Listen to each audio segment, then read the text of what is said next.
Welcome in, everybody. Who's ready to get this dub? First win of the season for the Cowboys. I don't know if you're supposed to start that way. You should probably start with and let's preview this matchup. Smoking them, incoming. Let's get it. Pregame starts. Meow.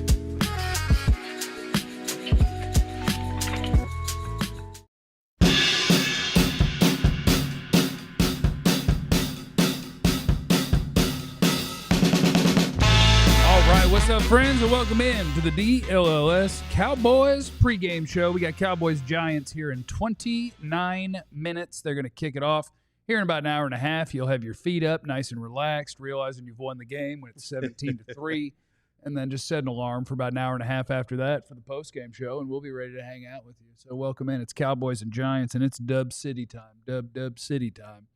My name is Jeff. I am seated next to a dapper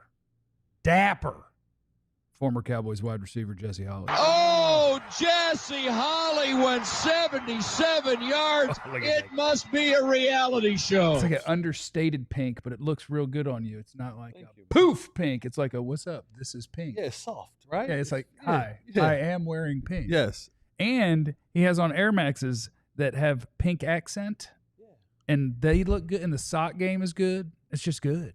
It's a good outfit for a dub. Thank you. And this is a dub outfit. That is a dub. This is a dub outfit for sure. This is not a going to take an L. No. This is a dub fit, and then maybe go get some brunch afterwards. Oh, I had breakfast tacos 45 minutes ago, an hour ago, something like that. I had a croissant, bacon, egg, and cheese on that. I had a bacon, egg, and cheese taco and a brisket, egg, and cheese taco. And I put the salsa, what's the red one called? The Ranchero? Roja? Oh. I don't know. I put the red one. Okay. Not the green one. Not the green one? Not the orange one. I think it's picante, right? The red one. It's all I don't know. People will know in the chat, though. I promise you that. You let us know what you're most looking forward to today. I suppose we should start with, oh, my goodness. Tim is in the super chat, and it's 50. And this is pool fund and front twerk. Clarence Hill just can't stop. Breaking news, you gotta hop in Club Pop Pop. Okay, let's get back. All right, we appreciate you. Of course, Club Pop Pop is a song in honor of our friend Clarence Hill. He is Pop Pop, and R.I.P. They get you in Club Pop Pop. Yeah, we just start with Pop Pop. Tim's in here dropping super chats. Clarence is in here. He got his headphones on. Doesn't realize his audio sounds way better when it's just his phone, but he likes to wear the headphones, and that's fine. What's up, Chill? You know what? I'm glad you told me that, because no one's told me that the audio sounds better when it's just the phone. I was trying to do you guys a favor and not have the background noise. I put the headphones on. So post game, I'll just have the regular phone. Thank you guys. Thank you for giving me that information. And Jesse, I hope you enjoyed the fight last night. It was late night, past your bedtime. You know, you're not up that late. Way past my bedtime, but it was definitely a good fight. Had a good time. And y'all need to give Ali a hard time, because we were doing the emergency pod yesterday. He knew nothing about the fight. I don't do boxing. I don't know what you're talking about. That's the pick and winner. He didn't even know anything about the fight. Okay, Clarence, that's okay. I mean, I'm familiar with the key players because I remember Bud fought Errol Spence, and I had a personal relationship with Mr. Spence, and so that was tough on me. But I exist on the very outside of the boxing world. If you told me the two names, I'd be like, I know the names, but I didn't. I actually looked up the odds yesterday because I was like, I feel like Canelo, because when I saw that he was going up 2 weight class, it doesn't matter. It doesn't matter. Who's active and inactive, Clarence? First of all, your company spent money to go. Ben is there.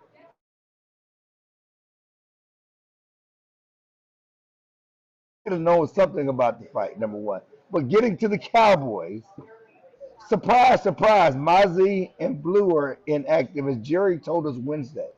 Jerry, basically gave us, intimated on Wednesday. He didn't go outright say it, but he basically said, we're going to run it back the same way we did against the Eagles. And those two most likely will be inactive. And certainly the Mozzie Smith is not a surprise. People were hoping that maybe Jaden Blue, could come up and do some things, give him some juice to that offense. But this is not a surprise. We've talked about this They're inactive. Coming to this game was interesting. I talked to now two of the Giants tackles are down. They're both, Evan and the left tackle. We expected them not to play. Andrew Thomas is down, and certainly Evan Neal is not playing.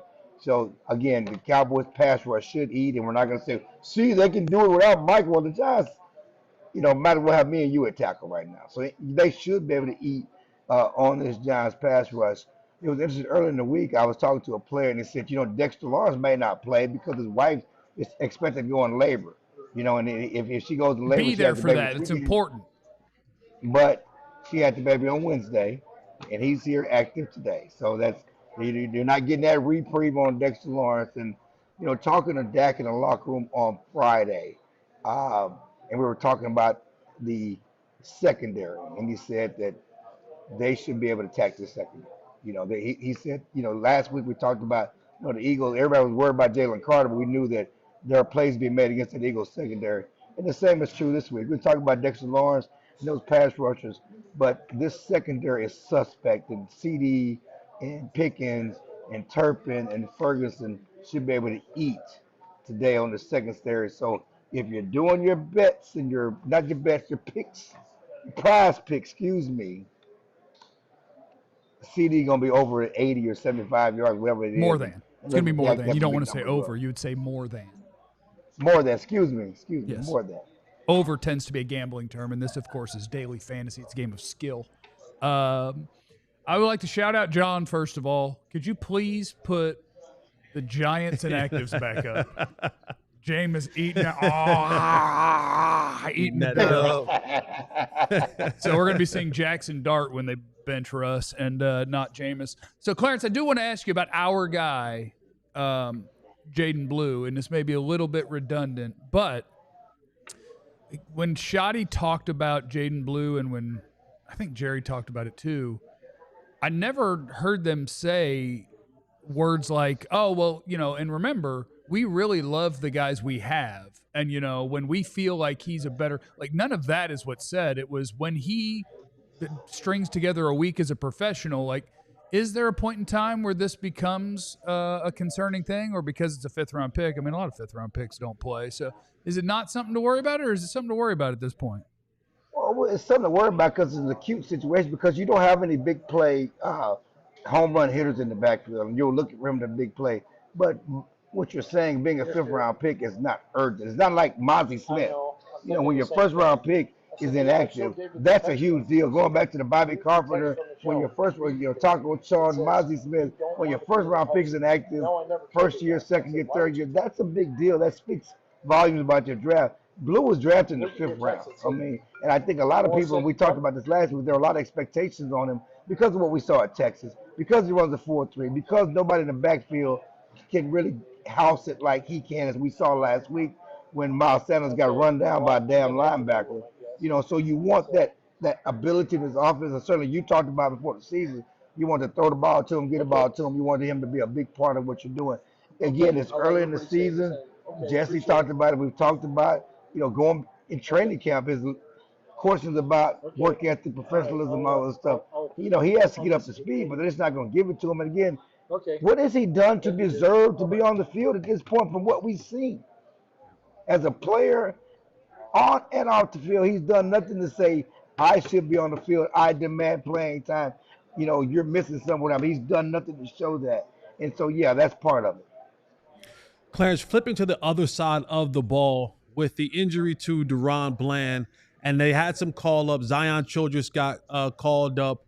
Roche got called up. And now they're talking about, Shai talked about this week in his press conference, using these different packages, having guys like Reddy Stewart and Quezzy Bridges, but also using Wanye Thomas in some of the nickel packages. Just kind of, can you go into a little bit, from talking to Shotty, how they plan on, handling the secondary when the Giants, go into their 11 personnel or 10 personnel, who's going to go where in that secondary? Well, I think the bottom line is Reddy's going to be the one that's in the slot. He's the primary target to be in the slot. And, he talked about, yes, in some packages, our safeties will help out and do some of those things. I think that's a dangerous point. That's an acute situation for this defense because Wan'Dale Robinson is that receiver, that third receiver is a little little guy who's a pretty good slot receiver. You got to be able to, again, we know what Neighbors can do over the top, but Russ is going to throw the ball to Wandale, and he caught one game last year, I think he caught like 10 passes against the Cowboys. So, that's an issue that needs to be covered. And right now they're going to start up with Reddy. Diggs had 27 snaps last week. He will get a bigger bucket load, maybe get some time in the regular defense. Last week he really played mainly on passing downs. But yeah, that's the acute situation with this Cowboys defense. Can they hold up against those receivers? I do have one last question for you, Clarence. You're going with a lot of acute lately. That's his word for the week. Why is acute My bad. your word? That's his word of the week. My bad. No, I'm just curious what. That's where the house is on fire. Okay, if there's the fire right now is right there. That's what the fire is. So let's put out this fire.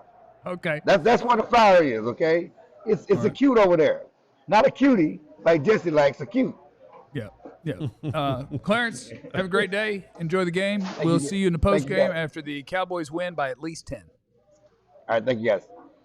All right, that is Clarence Hill, and we got a super chat from Kerry Matthews, Freak Jesus. He said, this game's going to be closer than you boys think. Poppy the puppy picked the Giants to win this one, fellas. And I think that's going to be tough. It's just not going to work out for Poppy this week. I'm not saying that Poppy the puppy isn't good at picking them. You've given me the record, and it's obvious that Poppy's strong at this. Nobody's perfect. Poppy's taken L's before. Poppy's taking an L today. Yeah, I'm with Retrospect Show. You know what I'm saying? Oh yeah, forget the puppy. Yes, is what he's saying. I'm with Van Gogh to hell. Jeff, I need to hear a Jerry, you proved me wrong rant after signing Tyler Smith. I would like to congratulate Tyler Smith on his new contract. Absolutely. Being, I believe, the highest paid interior offensive lineman in the NFL. And I guess, congrats to Jerry on this time using his blinker to avoid creating a gigantic train wreck on the highway and just actually driving down the road today. Congrats to Jerry.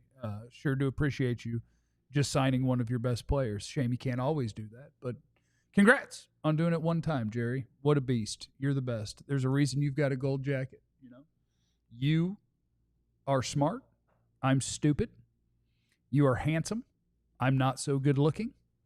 You are, I forgot how it goes. It's a Happy Gilmore thing. But anyway, it is Giants and Cowboys, and they're going to get it on at noon today, and we will talk about all the things that are going to happen. And one of those is, as you asked Clarence about the secondary and seeing how they handle being without Deron Bland. And I tell you, just on paper, I worry if you're telling me Diggs can't play every snap but let's picture in nickel. If Diggs isn't going to be out there on a nickel snap, it is now Kyer Elam, Reddy Stewart, and the Bridges guy. It does help that they like a couple of their backup safeties, right? And then you just figure out how to make it work. The good news is they played this much man last week, right? And so maybe that makes it a little bit easier where you're like, look, as long as you can go where you're supposed to go after the ball snapped, I'm not asking you to chase that guy around. I'm just asking you to do your job. Yeah, no, 100%.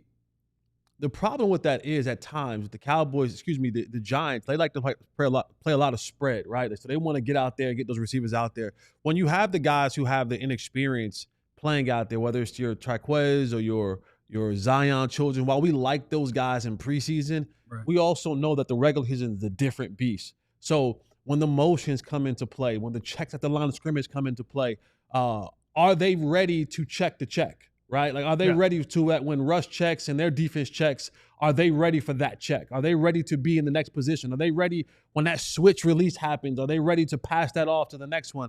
And zone is very important as well, because if you're not where you're supposed to be, if you're not communicating it right, you can have busted coverages. And, for a guy like Malik Neighbors, we talked about him so much this week. Malik Neighbors doesn't need much. Like, he's one of those guys where even when he's covered, he's open because he's that good.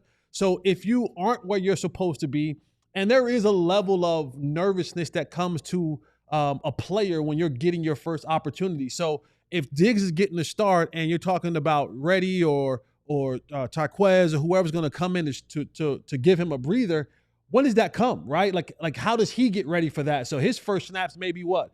25 snaps into the game. He's been sitting on the sideline for a long time, and now you got to come in, and all of a sudden now you're playing cover 3 off coverage on Malik Neighbors, and you're trying to break on a route, and now he shifts you. You know, so who's going out there in base? Like if Diggs ain't out there, it's Elam and I guess it's Bridges. I don't know. We don't know. And that's the thing. A lot of these guys, we don't know. They don't have much game experience. So those are the things. And again, we're talking about a player and some players, but in particular, Malik Neighbors, who's a player who Malik Neighbors is the guy who can take a hitch, a slant, a stop route, a curl route to the house. Like there isn't a route that he can't take to the house. If he was on a team that could block and had quarterback play, maybe even with Russ, if they could block, like Malik Neighbors might be the sort of guy that at the end of the year, you're like, oh, that is a top 5 receiver. Yeah. Like he's that good. And I would like to say something to Kerry real quick. Kerry Chernich, who said Clarence looked mighty good in the captain's chair yesterday. We had an emergency pod when Booker got signed. Jesse was asleep. I was on my way to a wedding. I had to take a nap because this fight was going to be late at night, and I was going out to watch it. There's no way I wasn't going to make it if I didn't take a nap. I just need to tell Kerry, get out of my pocket. Yeah. Okay? Get out of my pocket and let me make it.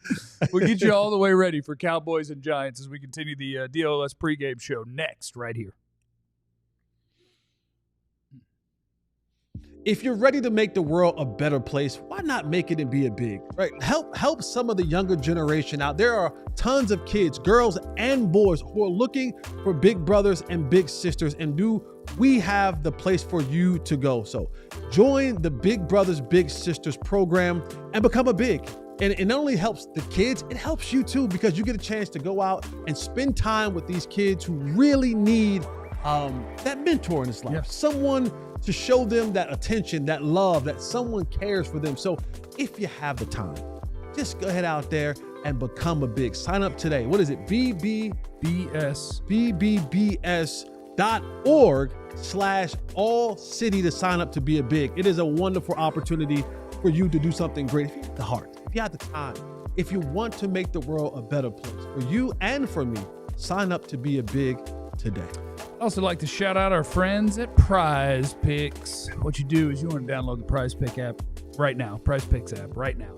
And you're going to want to go start this thing off with one of the max discount plays. Like, for instance, what's today's date? The 14th. Today you can get Travis Kelce, half a yard receiving. He'll probably get more than that. They give you a little hookup to get you started there. You snag that one, and then you go on and you say, okay, where's CeeDee? Yeah, of course he's going to have more than 80 and a half or whatever. He's going ham today. He's going to have no drops. And that's all you do is you take those projected stats and you say, I think that somebody's going to have more or less than that projected number.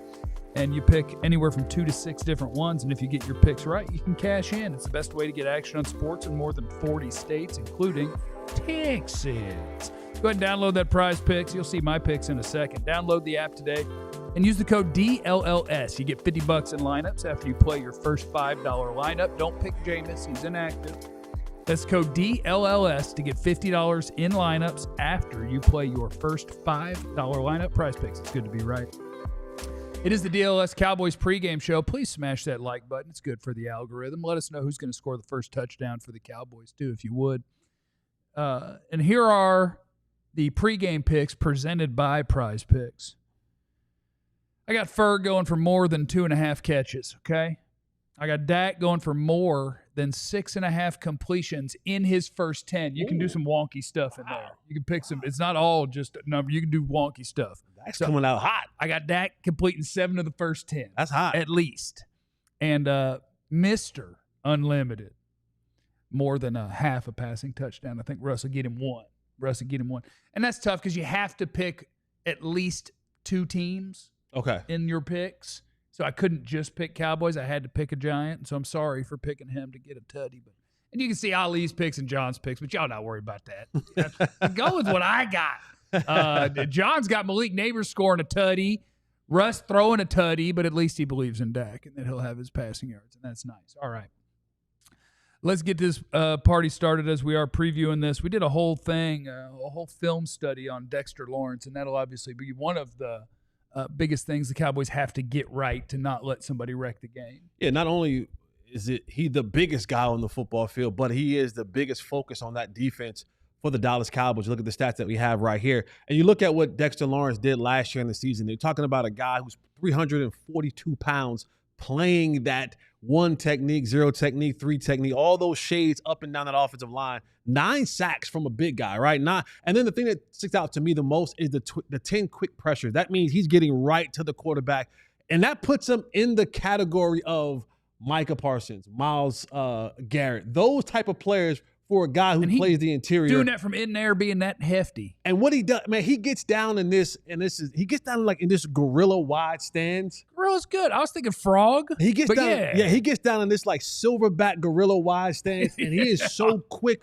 off the ball. And I know people say, well, he didn't do anything against the Cowboys. There's a reason why the numbers look so skewed from what he did in the regular season and what he did in the Cowboys last week. Let's just flash back to week 4 of the Cowboys last week. Not only Dexter Lawrence, regularly, he faces double teams across the league. Like 60% of the time? 63% of the time, right? Just take a wild guess. The number of double teams that he faced against the Dallas Cowboys. I think the Cowboys believe in their line. So if it's 63% on average double team in Dexter Lawrence, I'll say the Cowboys did it 40% of the time because they're not scared. Yeah. Times 2. 40 times 2. The Cowboys 80. double team Dexter Lawrence Every snap. 80% of the time on their pass rush plays in their week 4 meeting last week. That's the highest double team rate versus any defender in a game since 2018. Oh, who was that? I want to know now. We got to go back. We'll John, go back 7 years. I need to know who got double teamed 81%. It's got to be Aaron probably Donald. Aaron Donald. Yeah, it's probably Aaron Donald. Or is that still J.J. Watt time, maybe? No, that's Aaron Donald. Okay. That's Aaron Donald. So the Cowboys, man, Tyler Smith, congratulations. You just got paid. You got work to do. BB, you got work to do. Tyler Booker, you got off last week because the dude had a spitting incident, right? He's a little spit, little. I don't think you're going to have that this week. I don't think Dexter Lawrence. I hope Dexter gets within 30 feet of Dak pregame. I don't think Dexter Lawrence is going to spit on anybody this week. If the Cowboys are going to be successful on the ground, in the air, at any point in time of this game, keep the same schedule of double teaming Dexter Lawrence and not allowing him to wreak havoc in the middle of that pocket. And I'll say that this is for multiple reasons. One, just you don't want him wreaking havoc, right? That's number one. Number two, your quarterback is best when the middle of his pocket is clean. Dak doesn't want to be a scrambler throwing off platform. He wants to be able to stand tall in that pocket, deliver the ball on time, which is critical, to the places where he wants to go. And also, when you begin to collapse that middle of the pocket, that middle of the line, when you get that pushback, recreating that line of scrimmage, now your edges are shortened. And it may not look like much, but if those edges become shortened, now Kayvon Thibodeau, now Brian Burns, and now Abdul Carter, that coming around that corner becomes a little bit easier, and you'll be shocked and amazed just how much a half a second. Oh, yeah. A second is a lifetime when you're talking about a pass rusher getting to the ball, strip sack, fumble. So the Cowboys got to continue to do what they have to do in the middle, double, triple team Dexter Lawrence if you must, but you cannot let him come in here and wreak havoc on this football game. And I think also, like with Dak, he does the non-cheat code things really well, right? Like people want in their quarterbacks the super big arm and the incredible athlete and all that, and like Dak's not going to bring you those, but he'll bring you the doing the little things right. And so if it's a free guy that beats Terrence Steele, Dak can handle it. Yeah. When you're talking about what do you do against pressure, he will step up in the pocket and make the throw. Like he'll do the quarterback things. And if you don't give him that spot to do that, well, now we're in trouble. I did want to talk about the Cowboys defensive tackles real quick. Okay. Because I did a science project this morning. Yes. I guess it was a math project. But I just wanted to see, and on if you give all your money to the NFL, you can get NFL Pro and watch the All-22 and all that. And then, so what I did was I went in and for every defensive tackle, I said I want every play that he played for each of the Cowboys defensive tackles because I wanted to check something. And what I wanted to see was when it started off with I wanted to know Kenny Clark. When he was on the field, how were they against the run? And so I did it, and I did the math. These are the carries when he was out there. These are the yards. Let's do a math equation. And Kenny Clark, when he's on the field for the Cowboys in week 1, running plays averaged 3.3 yards per carry. That's a fine job. Yeah. That's a fine job. And if you don't believe me on my math, it's all right. It's right there. I got it right there for you. And so then I was like, okay, Let's check the rest of it. Because I was saying last week, like Kenny Clark is doing a great job. What's the number when he's off the field? I'd kind of like for them to trade for another one. Kenny off the field. Hold on. So he was 3.3 when he was on the field. All non-Kenny plays was 5.1 yards per carry. So he matters. Which would be about the worst. I'm sure that would be the worst in the NFL. 5.1. Maybe the Ravens might average more than 5.1 because I bet Lamar averages like 6 or 7. But yeah, that's the difference between really good run defense and bad run defense. Right. Was Kenny Clark on the field? When Osa is on the field, 3.9 yards per carry. Okay. So they do a nice job when Osa was on the field in week 1. Then I kept going. We got 2 more D tackles we got to check. Solomon Thomas on the field, 5.1 yards per carry. Ooh. And then we got one more man to check. Jay Toya on the field, 5.5 yards per carry. Yikes. That would definitely be the worst in the NFL. And so it's just something that I think is worth keeping an eye on is – a regular eye or a wonk eye? I'd keep a wonk eye on All it and a sharp eye. All right. Can Kenny Clark continue when he is out there to be – because he's a solid, good run defender. And week 1, he was really good. Can he keep up that level of play? And when he's not in the game, or especially when he and Osa aren't in the game, are we going to continue to see And if we continue to see can we campaign Jerry to, and this is not an indictment on anybody. Solomon Thomas is kind of a journeyman. He's an undersized D tackle. His game is not wrestling bigs at the point of attack. And then Jay Toya is a 7th-round rookie. So I'm not coming at him. Right. But I am saying if that is a trend that continues, it'll be really good for Kenny Clark. And then it'll be, hey, Jerry, are we trying to do something this year? Go get me another one. Because if we can shore that up. Now, when you say when you another don't one, have another one. When you say another one. You mean another one or just another one? At least another one. Okay. But if you could get between another one and another one, like if you could get somebody's 3rd best defensive tackle on a tanking team, something like that, just kind of fortify that would be nice. And so it's worth keeping an eye, a sharp eye, a wonk eye, and a regular eye on a patch eye, if you just got one, Get your cat eye. on how all of these defensive tackles play. So we've covered that. And then the one thing, Cowboys, that I'd really like to see, what derailed the Giants last week is what has derailed the Giants for, I don't know, half decade, a decade, whatever. Like, regardless of how many really good football players they add, regardless of how many star players they add, well, they cannot get that offensive line right to save their lives. And Andrew Thomas is a really good player, their left tackle. He's out again this week. Last week, they couldn't do anything on offense because they couldn't block a lick. Cowboys, if you look at the total pressure numbers, you'd be like, oh, man, they really pressured the quarterback. But if you look at how long it took them to do it, what you find is, oh, Jalen Hurts just stood back there not worried about y'all. The average time to get a pressure was way over 3.5 seconds. Right. The worst in football. Let's get that on track. It's the right week for it. Absolutely. Because if you don't think Malik Neighbors, Wan'Dale Robinson, and even Darius Slayton, like he's a fine NFL player, they can hurt you. But they couldn't do it last week because they couldn't block. So let's get this pass rush going, and let's do that in under 3 seconds. Can some of these guys wake up and take a step and get some quicker pressure so that you can make the Giants look like they looked a week ago, which is inept? That's what we're looking for. No, I'm with you 100%. Like, and you know, this is, you know, we always talk about those teams. We call them the Walgreens or the Rite-X type games. Yeah, it's the medicine games. Oh, the get right games? Get your get right games. Okay. So this is the point where when you have those medicine games, where you get the get right games. So the Cowboys have an opportunity for their defensive front to kind of get right in that situation. You know what you talked about, what they are, or those players are when it's in the run defense, but they got a chance to go out there and get this pass rush going. So now you can start putting this whole thing together. Give me the winner of this football game and the score of this football game. And keep in mind that if you're wrong, there is a punishment. All right. The winner of this football game, like my boy Retro Spectral said, F them pups. Cowboys 28, Giants 12. 28. Ooh, that's a whooping. Yeah. That's a whooping. Yep. If that is the final score, that'll be a really nice performance, even though it's the Giants, by the Cowboys defense. I'm going between two difference. They're both 10-point wins. It's either 27-17 or 30-20.